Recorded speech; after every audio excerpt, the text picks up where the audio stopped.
Girls, आज हम discuss करेंगे हिजनबर्ग्स अनसर्टेनिटी प्रिंसिपल।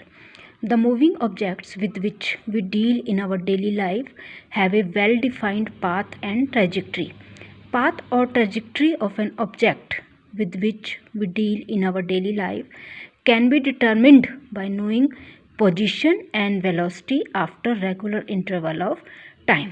जिन मूविंग ऑब्जेक्ट्स के साथ हम डेली लाइफ में डील करते हैं, क्योंकि उनका एक वेल डिफाइंड पाथ होता है और वो इजीली दिख रहे हैं हमें, तो उनका पाथ, वेलोसिटी एंड पोजीशन हम रेगुलर इंटरवल ऑफ टाइम के बाद इजीली बता सकते हैं। लेकिन हिजनबर्ग्स ने बोला कि we can never measure both position and velocity, और जब वेलोसिटी को आप मास से मल्टीप्लाई करते हो तो वो बन जाता है मोमेंटम। हिजनबर्ग्स ने बोला कि we can never measure both position and velocity of a microscopic object like electron, right, कि जो माइक्रोस्कोपिक ऑब्जेक्ट्स होते हैं उनकी पोजीशन और वेलोसिटी हम साइमल्टेनियसली नहीं बता सकते, इसलिए we can not talk about path और ट्रेजेक्ट्री। तो हम उनके पाथ और ट्रेजेक्ट्री की बात नहीं कर सकते, ठीक है। तो ये है हिजनबर्ग्स अनसर्टेनिटी प्रिंसिपल, जो ये बोलता है कि it is not possible to measure simultaneously both position and momentum of a microscopic particle with absolute accuracy।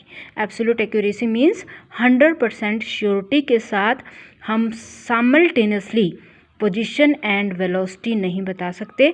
अगर हम पोजीशन बता पा रहे हैं तो हम उसका मोमेंटम या वेलोसिटी नहीं बता पाएंगे, और अगर हम उसकी वेलोसिटी या मोमेंटम बता रहे हैं तो हम उसकी पोजीशन नहीं बता पाएंगे। तो मतलब साइमल्टेनियसली दोनों चीज़ों को बताना for a microscopic object is not possible. और मैथमेटिकली उसने क्या बोला कि delta X multiplied by delta P is either greater than और equal to H upon 4 pi which is a constant. H is Planck's constant, 4 pi is a constant. Delta X हुआ uncertainty in position और delta P हुआ M delta V, that is uncertainty in momentum. तो ये जो delta x और delta P का product है ये हमेशा एच अपॉन 4 पाई से या तो ग्रेटर होगा या इक्वल होगा, लेस कभी भी नहीं होगा एच अपॉन 4 पाई से। बोलने का मतलब क्या हो गया इस इक्वेशन को देख के कि if delta x is small, that is uncertainty in position is small, that means position is measured accurately. अगर आपको पोजीशन एक्यूरेटली पता है तो डेल्टा पी बड़ा हो जाएगा, that means uncertainty in momentum ज़्यादा हो जाएगा। Momentum is not known accurately. वही चीज़ कि पोजीशन आपको एक्यूरेटली पता है बट मोमेंटम आपको एक्यूरेटली पता नहीं होगा, उसमें अनसर्टेनिटीज़ आएंगी। और इसको इस तरह से भी बोला जा सकता है कि अगर मोमेंटम आपको एक्यूरेटली पता है तो there is uncertainty in position, that is position आपको एक्यूरेटली पता नहीं होगी। तो अगर डेल्टा एक्स स्मॉल है तो डेल्टा पी बड़ा होगा, और अगर डेल्टा एक्स बड़ा है तो डेल्टा पी छोटा होगा, दैट मीन्स अनसर्टेनिटी मोमेंटम में कम होगी। इसको आप इस तरह से भी देख सकते हो कि सपोज़ कर रहे हैं हम कि हमें पता है कि इलेक्ट्रॉन न्यूक्लियस के चारों ओर घूमते हैं, ठीक है। तो हमने ये देखा कि ये इलेक्ट्रॉन, ये न्यूक्लियस है और इलेक्ट्रॉन यहाँ है, ठीक है। तो अब क्या है कि क्योंकि अभी मैंने यहाँ आपको इलेक्ट्रॉन दिखाया है, लेकिन क्योंकि ये माइक्रोस्कोपिक ऑब्जेक्ट है ये आपको नेक्ड आई से विजिबल नहीं होगा, आपने यहाँ माइक्रोस्कोप लगाया, ठीक है। लेकिन क्वेश्चन ये भी नहीं है, no doubt it is a microscopic object, it is visible only with microscope. लेकिन ऐसा नहीं है कि आप अंधेरे में माइक्रोस्कोप लगाओगे और ये आपको विजिबल हो जाएगा, नहीं। इसको देखने के लिए आपको स्ट्रॉन्ग लाइट भी इस पर फॉल करनी पड़ेगी। अब क्या हुआ कि जैसे ही आपने माइक्रोस्कोप लगाया, स्ट्रॉन्ग लाइट इसके ऊपर फॉल की, आपको इलेक्ट्रॉन विजिबल हो गया, मतलब आपने इसकी पोजीशन बता दी कि इलेक्ट्रॉन यहाँ है, ठीक है। तो क्या बोल रहे हैं, with the help of strong light and microscope position of the electron is visible. लेकिन अब क्या हुआ, आपको इलेक्ट्रॉन की पोजीशन पता चल गई, लेकिन जैसे ही उसके ऊपर लाइट फॉल की, पोजीशन उसकी पता लगी, लेकिन जैसे ही उसके ऊपर लाइट फॉल की उसने वो एनर्जी गेन की, उसकी एनर्जी इंक्रीज़ की और वो एक नए पाथ पे चला गया, ठीक ठीक है। तो मतलब क्या है, यहाँ पे आपको वो दिख रहा है, लेकिन एनर्जी जैसे ही फॉल की आप उसको एक्सपेक्ट कर रहे थे कि वो इधर आना चाहिए, क्योंकि हम यही मेज़र करते हैं कि इलेक्ट्रॉन न्यूक्लियस के चारों ओर घूमते हैं। लेकिन depending upon the energy of this light it attains a new path, ठीक है। इसने एक नया पाथ ले लिया, और जब इसके नया पाथ ले लिया तो इसकी वेलोसिटी भी चेंज हो गई। तो new path and velocity of electron after interacting with photon, वो कहीं भी हो सकता है। मैंने आपको यहाँ दिखाया डिपेंडिंग अपॉन द एनर्जी वो कहीं को भी निकल सकता है और उससे उसकी वेलोसिटी चेंज होगी। तो मतलब क्या हुआ, पोजीशन आपको दिख गई, लेकिन वेलोसिटी चेंज होने से आपका उसका मोमेंटम एक्यूरेटली नहीं बता पाए।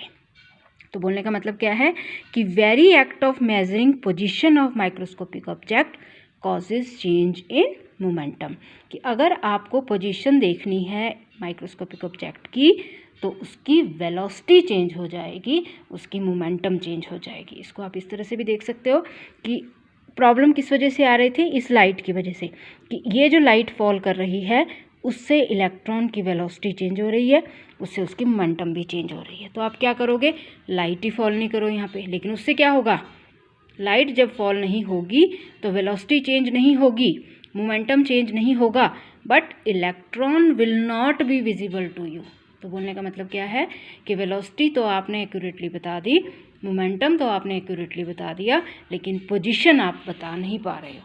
तो वही चीज़ है कि जब पोजीशन बताते हो तो वेलोसिटी नहीं बता पाते, और जब वेलोसिटी बता सकते हो तो पोजीशन नहीं बता पाते, ठीक है। तो very act of measuring position of a microscopic object causes change in momentum, ठीक है।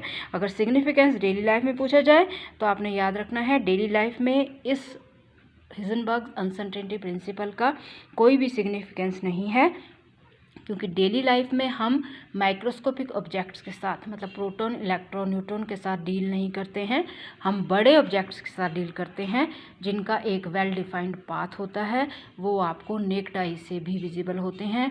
स्ट्रॉन्ग लाइट की ज़रूरत नहीं पड़ती, और अगर स्ट्रॉन्ग लाइट पड़ भी रही है उनके ऊपर तो उनकी वेलोसिटी चेंज नहीं होती, ठीक है। सिर्फ माइक्रोस्कोपिक ऑब्जेक्ट्स हैं जिनके ऊपर अगर लाइट फॉल करती है तो वो अपनी वेलोसिटी को चेंज करते हैं, ठीक है। तो डेली लाइफ में इसका कोई सिग्निफिकेंस नहीं है। और इसको इस तरह से भी समझ सकते हो आप कि वेदर हम ये बोल रहे हैं कि हम पोजीशन और वेलोसिटी साइमल्टेनियसली नहीं बता पाते। इसका क्या मतलब है कि हमारे पास प्रॉपर टेक्निक्स नहीं है कि हम दोनों चीज़ें साइमल्टेनियसली बता पाएँ। नहीं, प्रॉपर टेक्निक्स हैं, लेकिन it is the fundamental rule of nature कि जो माइक्रोस्कोपिक ऑब्जेक्ट्स होते हैं उनकी पोजीशन आप जब भी बताना चाहोगे तो उनका मोमेंटम चेंज होगा ही होगा। तो it is the fundamental limitation of nature कि for determining the position of microscopic object there is always change in momentum, ठीक है। तो साइमल्टेनियसली आप दोनों चीज़ें कभी भी नहीं बता पाते for microscopic object, right. This is Heisenberg's uncertainty principal.